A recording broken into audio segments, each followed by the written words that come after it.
We begin with the grief and anger after the horror that played out for school children targeted by a shooter as they prayed at church on the first week of classes at their Catholic school in Minneapolis. 2 children killed, 18 students and adults wounded. Tonight, new video from a parent who raced to the scene.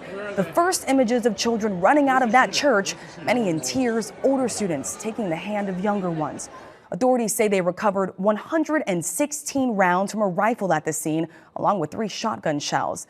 They are sifting through the evidence, the words and the videos the suspect left behind, reflecting a descent into hate and madness. And late today, the father of 8-year-old Fletcher Merkel, who was killed, asking that his son be remembered for the person he was, not for the act that ended his life. ABC's Alex Perez leads us off in Minneapolis tonight.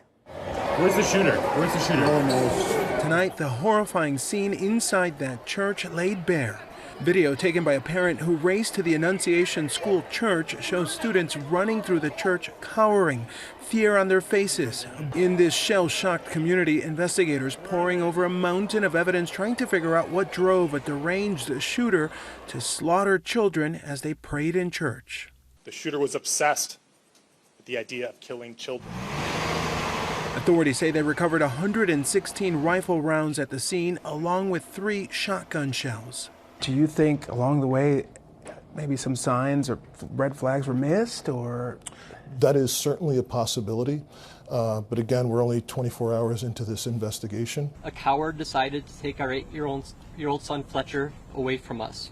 Jesse Merkel's 8-year-old son Fletcher was one of 2 children killed in the shooting. Devastated, the grieving father remembering his little boy. Fletcher loved his family, friends, fishing, cooking, and any sport that he was allowed to play. While the hole in our hearts and lives will never be filled, I hope that in time our family can find healing. 15 children and 3 parishioners in their 80s were hurt, one hospital treating 8 children. First responders describing harrowing moments of bravery. I might be saying too much, but we had one kid that covered up another kid and took a shotgun blast to his back and things like that, and they were helping each other out. ICU nurse Amy Forchas rushed to her job as a pediatric nurse in the same hospital, only to find the unthinkable. So she checks into work going to help to do her job. That's all. That's exactly how it was.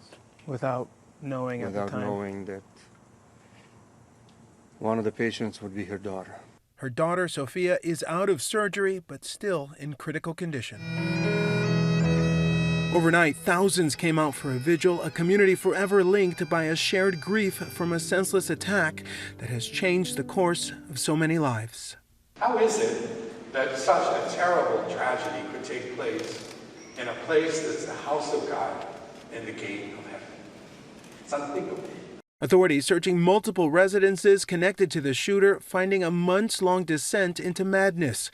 A key piece of evidence, a YouTube video that was timed to be seen after the attack was carried out. The shooter expressed hate towards black people. The shooter expressed hate towards Mexican people. The shooter expressed hate towards Christian people. The shooter expressed hate towards Jewish people. In short, the shooter appeared to hate all of us. Another video showing the suspect taking a knife and stabbing an image of church pews, and a 4-page letter to the shooter's family warning them of the suspect's plan to kill. The shooter also expressed hatred of President Donald Trump. There appears to be only one group that the shooter didn't hate. One group of people who the shooter admired. The group were the school shooters and mass murderers that are notorious in this country. Robin Westman, seen in this yearbook photo obtained by our affiliate KSTP, attended the very school that they attacked. At age 17, they filed documents to change names from Robert to Robin. Those documents were signed by their mother, Mary Grace Westman, who also worked at the school, retiring in 2021. Authorities say the shooter had no criminal history and purchased the rifle, shotgun, and pistol legally. And Rachel, we just got word from the family of the other victim killed in all of this. That's 10-year-old Harper Moisky. The family writing in a statement, no family should ever have to endure this kind of pain. We urge our leaders and communities to take meaningful steps to address gun violence and the mental health crisis in this country. Rachel? Yeah, officials say there is no amount of evidence that can make sense of this unthinkable tragedy. All right, Alex Perez reporting on this tragedy for us. Alex, thank you.